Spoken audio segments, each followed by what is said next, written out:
প্রিয় ছাত্রছাত্রীরা, আজকের পর্বে আলোচনা করব তোমাদের ষষ্ঠ শ্রেণীর বাংলা প্রথম পর্যায়ক্রমিক মূল্যায়ন 2025 এর প্রশ্নপত্র সহ তার উত্তরগুলো নিয়ে আজকের এই পর্বে আলোচনা করব।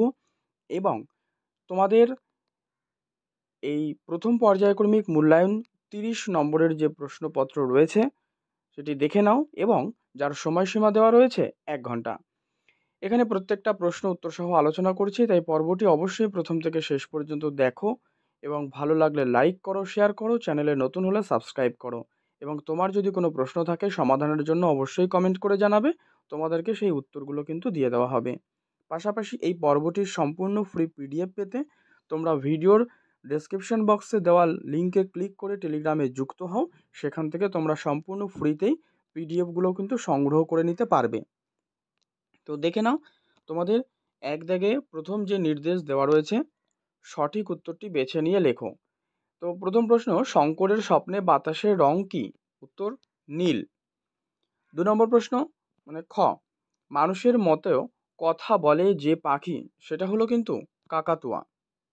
ধ্বনি হলো ধ্বনি কত প্রকার? 2 প্রকার, স্বরধ্বনি, ব্যঞ্জন ধ্বনি। ঘ, বিসর্গ সন্ধির উদাহরণ দাও। বিসর্গ সন্ধি কি? সবকটি। কারণ দেখো, এর মধ্যে নিহ যোগ আনন্দ নিরানন্দ, মনোহ যোগ রম মনোরম, ভা যোগ করা ভাস করা।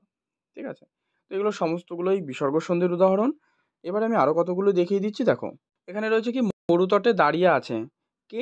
পাইন। উত্তর করবে পাইন কিন্তু মরুতটে দাঁড়িয়ে আছে। শঙ্কর সেনাপতির বাবার নাম অভিমন্যু সেনাপতি। মেনি কে ছিল? মেনি ছিল বিড়াল। সন্ধি হলো শব্দের মিলন।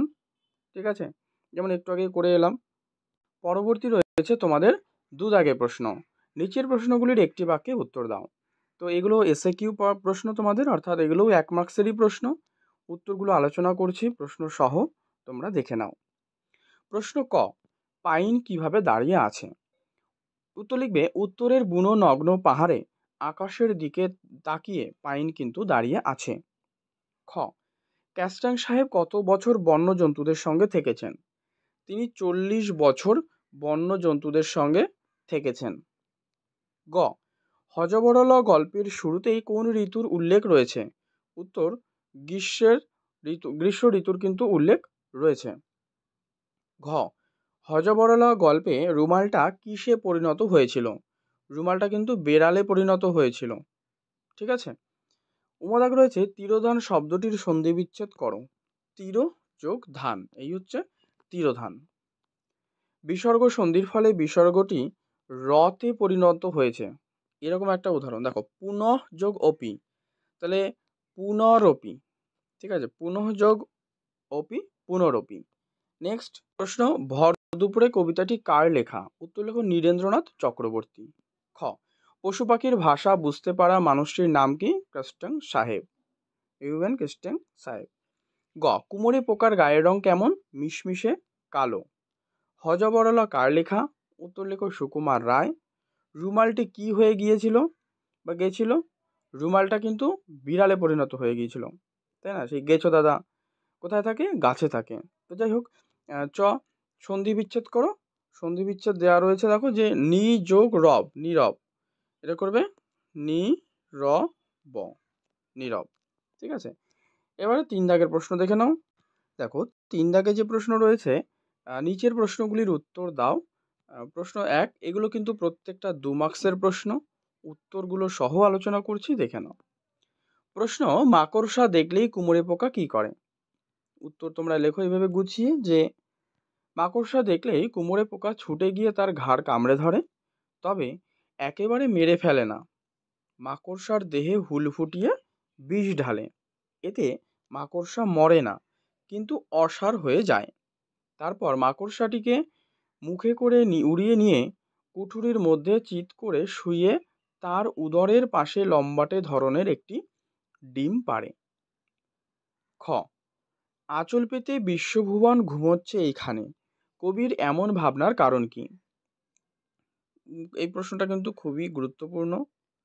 ঠিক আছে, তো উত্তর লেখো, কবি নীরেন্দ্রনাথ চক্রবর্তী তার ভরদুপুরে কবিতায় এক অলস দুপুরের চিত্র এঁকেছেন। দুপুরবেলা চারিদিক নিস্তব্ধ, জনমানবহীন। সূর্যের প্রচণ্ড তাপে জীবজন্তু ও পশু পাখিরাও নিস্তেজ হয়ে পড়েছে। পৃথিবীও যেন তার কর্মচাঞ্চল্য হারিয়েছে। প্রকৃতির এই স্তব্ধ নিশ্চল রূপ দেখে কবির মনে হয়েছে সমস্ত বিশ্বভুবন যেন আঁচল পেতে গভীর ঘুমে আচ্ছন্ন।